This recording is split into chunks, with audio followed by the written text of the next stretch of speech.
T'agraden les noves tecnologies? T'agrada estar a l'última dels gadgets i les aplicacions al telèfon?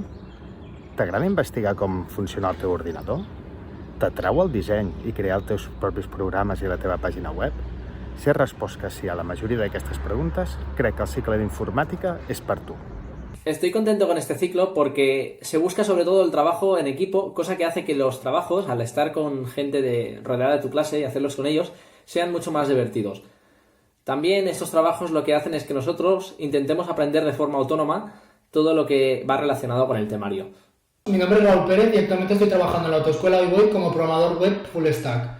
Realicé mis estudios en Jesuitas Belviche, donde finalicé un ciclo formativo de grado medio y dos de grado superior, relacionados con el desarrollo de aplicaciones web y administración de sistemas informáticos.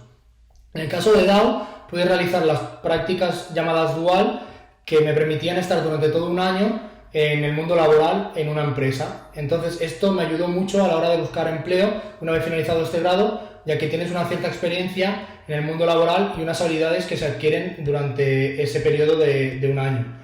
Y a todo esto hay que añadirle que en los estudios de grado superior se tenía la modalidad por proyectos, que quiere decir que toda la teoría se podía aplicar en la práctica en casos muy reales que nos ofrecían los profesores.